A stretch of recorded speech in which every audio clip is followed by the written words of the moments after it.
अस्सलाम वालेकुम, welcome to my channel education with Zia. आज की इस वीडियो में मैं आपके साथ educational policies of Pakistan discuss करने जा रही हूँ। तो सबसे पहले जो है वो एजुकेशन कॉन्फ्रेंस 1947।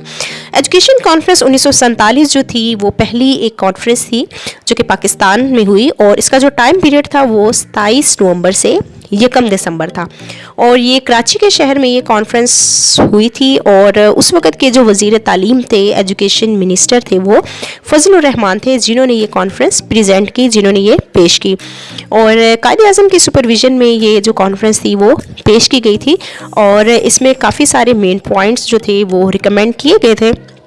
वो जो पॉइंट्स हैं आपने उन पॉइंट्स को अच्छे से याद करना है। तो चलते हैं मेन पॉइंट्स क्या थे इस कॉन्फ्रेंस के। तो सबसे पहला जो मेन पॉइंट था वो था कि 6 साल की जो फ्री एजुकेशन है ना वो लाजमी करार दी जाए प्राइमरी सेशन के लिए, प्राइमरी हिस्से के लिए। दूसरा पॉइंट है कि औरतों के लिए, वुमेन के लिए, गर्ल्स के लिए 2 मेडिकल कॉलेजेस जो हैं वो बनाए जाएं, जो कि बहुत ज़्यादा ज़रूरी समझे जा रहे थे उस वक़्त। उसके बाद तीसरे नंबर पे नेशनल लाइब्रेरी, कौमी सतह पे लाइब्रेरी और म्यूज़ियम बनाने की भी रिकमेंडेशन दी गई। और इंटर यूनिवर्सिटी बोर्ड यानी कि यूनिवर्सिटियों के दरमियान जितना भी एक दूसरे के साथ कनेक्शन है वो पता चला जा सके, तो उसके लिए इंटर यूनिवर्सिटी बोर्ड जो है वो बनाने की भी तजवीज़ दी गई इस कॉन्फ्रेंस में। उसके बाद council of technical vocational education, हाँ जी, इस पे भी बहुत ज़्यादा जोर दिया गया कि उसको भी इस पे इस्टेब्लिश किया जाए। और advisory board of education, advisory board of education को भी इस कॉन्फ्रेंस में इस्टेब्लिश करने का कहा गया। और उसके अलावा स्कॉलरशिप स्कीम जो है उसको भी पहली दफ़ा इसी कॉन्फ्रेंस में बोला गया कि इसको भी स्कॉलरशिप स्कीम भी रखी जानी चाहिए स्टूडेंट्स के लिए जो अच्छे हैं, लायक हैं, इंटेलिजेंट हैं। उसके अलावा इस्लामिक रिसर्च का इदारा जो था वो भी इसी कॉन्फ्रेंस में 1947 के कॉन्फ्रेंस में रिकमेंड किया गया कि बनाया जाए। बाकी कुछ चीज़ें जो थी वो इम्प्लीमेंट हो सकी, कुछ नहीं हो सकी, वो खैर बात की बात है, वो मैं अभी आपको बताऊंगी। लेकिन ये जो पॉइंट्स हैं आपने याद रखने हैं कि किस कॉन्फ्रेंस में कौन सी बात कही गई। नेक्स्ट जो है वो नेशनल कमीशन ऑन एजुकेशन, ये 1959 में यानी कि 1959 में ये जो थी पॉलिसी नेशनल एजुकेशन कमीशन जो थी वो प्रेजेंट की गई। और उस वक़्त के जो प्रेसिडेंट थे वो अयूब खान थे और जो वज़ीर तालीम थे वो SM शरीफ थे, जिन्होंने ये 1959 की पॉलिसी जो थी वो प्रेजेंट की थी। अयूब खान जो थे वो उस वक़्त सदर थे और ये आर्मी की तरफ से इलेक्ट होके आए थे, इसलिए डायरेक्ट प्रेसिडेंट ही थे। अगर हम पॉइंट की बात करें 1959 की पॉलिसी की, तो इसमें 10 साल की एजुकेशन जो थी उसको लाजमी करार दिया गया, कंपल्सरी करा दिया गया लड़कियों और लड़कों के लिए। उसके अलावा पायलट और कॉम्प्रिहेंसिव स्कूल्स जो थे वो बनाने का कहा गया, क्योंकि इसमें एक तो क्वालिटी ऑफ एजुकेशन इम्प्रूव होती और दूसरा टीचर्स की ट्रेनिंग के लिए बहुत ज़्यादा अच्छे थे ये स्कूल्स।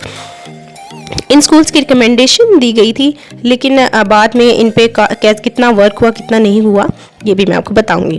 उसके बाद एजुकेशन एक्सटेंशन सेंटर्स बनाए गए टीचर्स की ट्रेनिंग के लिए, और पुराना नाम था एजुकेशन एक्सटेंशन सेंटर्स, लेकिन नया नाम जो आजकल अभी है वो है DST यानी कि डायरेक्टरेट ऑफ स्टाफ डेवलपमेंट, और इसको कायद एकेडमी भी कहा जाता है जहाँ पे टीचर्स की ट्रेनिंग होती है। फर्दर बात करें तो 1959 के ही पॉइंट्स हैं। टेक्स्ट बुक बोर्ड, जी, ये भी इसी पॉलिसी में ही कहा गया बनाने को। उसके अलावा बोर्ड ऑफ सेकेंडरी एजुकेशन जो कि 1962 में पहला बोर्ड बना था, वो भी इसी पॉलिसी में ही रेकमेंड किया गया था बनाने के लिए। और रिफ्रेशर कोर्सेज फॉर टीचर्स, जिनके टीचर्स के लिए टीचर्स को ट्रेन किया जाए, उनको ट्रेनिंग दी जाए। रिफ्रेशर कोर्सेज इनके जैसे करिकुलम चेंज होता है, सिलेबस चेंज होता है, तो टीचर्स की ट्रेनिंग भी बहुत ज़रूरी है। उसके अलावा वो कहते हैं कि मीडियम ऑफ इंस्ट्रक्शन यानी कि नेशनल लैंग्वेज, कौमी जो ज़ुबान है उसी को ही मीडियम ऑफ इंस्ट्रक्शन समझा जाए। उर्दू है तो उर्दू हो, इंग्लिश है तो इंग्लिश हो। उसके बाद एग्ज़ाम कहते हैं 25% इंटरनल और 75% एक्सटर्नल। सेकेंडरी एजुकेशन को यूनिवर्सिटी एजुकेशन से सेपरेट कर दिया गया। उसके अलावा एजुकेशन पॉलिसी जो 1970 की थी, उस वक्त के जो प्रेसिडेंट थे वो याहिया खान थे, सॉरी यहाँ पे प्राइम मिनिस्टर लिख दिया मैंने, प्रेसिडेंट आएगा, और वज़ीर तालीम नूर खान थे। ये जो पॉलिसी थी ये अच्छी से इम्प्लीमेंट नहीं हो सकी क्योंकि उस वक्त पाकिस्तान और इंडिया की जो जंग थी वो शुरू हो गई थी। लेकिन इस पॉलिसी में ये था कि एजुकोलॉजी जो टर्म थी वो इंट्रोड्यूस करवाई गई, यानी कि जो एजुकेशन का सब्जेक्ट है उसको एज ए सेपरेट सब्जेक्ट माना गया, यानी कि उसको पहले वो मर्ज था बाकी सब्जेक्ट में, लेकिन 1970 की पॉलिसी में वो एक सेपरेट सब्जेक्ट के तौर पर मुतारिफ करवाया गया। नेक्स्ट जो पॉलिसी है वो है 1972 की पॉलिसी, और ये है नेशनल कमीशन ऑन एजुकेशन। उस वक़्त के जो प्रेसिडेंट थे वो जुल्फ़िकार अली भुट्टो थे, और वज़ीर तालीम जो थे वो अब्दुल हफीज़ पीरज़ादा थे, और जिन्होंने ये पॉलिसी जो है वो प्रेजेंट की। इसमें काफ़ी सारे अच्छे काम भी हुए। सबसे पहले तो पीपल्स ओपन यूनिवर्सिटी बनाने का इरादा किया गया, जो कि आजकल इल्लामा इकबाल ओपन यूनिवर्सिटी के नाम से जानी जाती है, और अब तक ये पूरी दुनिया में ये दूसरे नंबर पे है जो कि डिस्टेंस लर्निंग एजुकेशन देती है। उसके अलावा बुक बैंक फाउंडेशन बनाए गए, और उसके अलावा जितने भी प्राइवेट इदारे थे उनको नेशनलाइज किया गया। ठीक है, जुल्फ़िकार अली भुट्टो ने ये बड़ा अच्छा काम किया था। उसके अलावा बात करें तो इसी पॉलिसी की, इसमें फ्री एजुकेशन का कहा गया कि 10th क्लास तक जो है वो फ्री एजुकेशन दी जाए, और मुख्तलिफ शहरों में जो है वो नई यूनिवर्सिटियाँ बनाने का कहा गया। मुल्तान, सक्खर और सैदू शरीफ, जहाँ पे यूनिवर्सिटीज़ की ज़रूरत थी वहाँ पे नई यूनिवर्सिटीज़ बनाने का कहा गया। उसके अलावा 4% GDP ऑन एजुकेशन, यानी कि यूनेस्को के मुताबिक 4% जो है वो बजट जो है, पैसा जो है वो एजुकेशन पे लगा देना चाहिए, लेकिन जो अब तक भी ये नहीं इम्प्लीमेंट हो सका, और ये बहुत ही बुरा इम्पैक्ट है इसका एजुकेशन पे। उसके अलावा यूनिवर्सिटी ग्रांट कमीशन UGC है जो है वो 1974 में उसको इस्टेब्लिश हुई, जिसका आजकल HEC नाम है, हायर एजुकेशन कमीशन। और उसके बाद बुक बैंक्स जो हैं वो भी इसी पॉलिसी में ही बनाने का रिकमेंडेशन दी गई। नेक्स्ट है एजुकेशन पॉलिसी 1979 की। इसमें जो प्रेसिडेंट थे वो ज़ियाउल हक थे, और वज़ीर तालीम जो थे वो मोहम्मद खान होती थे, और इसमें भी जो मीडियम ऑफ इंस्ट्रक्शन है उसको उर्दू करार दिया गया, यानी कि उर्दू में ही बच्चों को पढ़ाया जाए, उर्दू में ही किताबें होनी चाहिए। उसके अलावा इसमें साइंस और टेक्निकल एजुकेशन को जो है वो एक दूसरे के साथ लिंक किया गया, एक दूसरे के साथ जोड़ के पढ़ाने का कहा गया।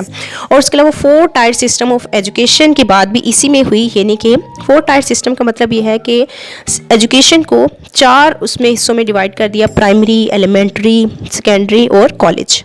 उसके बाद स्पेशल एजुकेशन की भी बात जो है वो ज़ियाउल हक ने की, क्योंकि उनकी अपनी एक बेटी थी, वो भी स्पेशल चाइल्ड थी, इसलिए उस पर बहुत जोर दिया। मस्जिद, मकतब, स्कूल स्कीम भी इसी पॉलिसी में इंट्रोड्यूस करवाए गए। नेक्स्ट बात करें तो 1979 में जो है पहली दफ़ा मीडिया को एजुकेशन में यूज़ किया गया।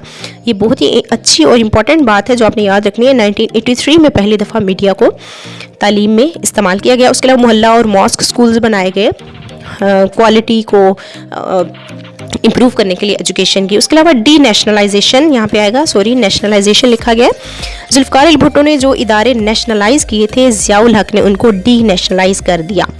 उसके अलावा है इसमें कि पाकिस्तान और इस्लाम के साथ वफादारी होनी चाहिए, और national institute of educational research बनाने का कहा गया। और उसके अलावा पहली दफ़ा स्कूल यूनिफॉर्म जो था वो भी इसी पॉलिसी में ही रिकमेंड किया गया। तो ये थी सारी पॉलिसीज़ 1979 तक, और बाकी जो है वो मैं अपनी अपकमिंग वीडियो में डालूंगी। होप आपको मेरी वीडियो पसंद आई होगी। अगर पसंद आई है तो सब्सक्राइब ज़रूर करें, लाइक करें और शेयर करें अपने फ्रेंड्स के साथ। और इसके साथ मैं आपको कहूँगी अल्लाह हाफिज़।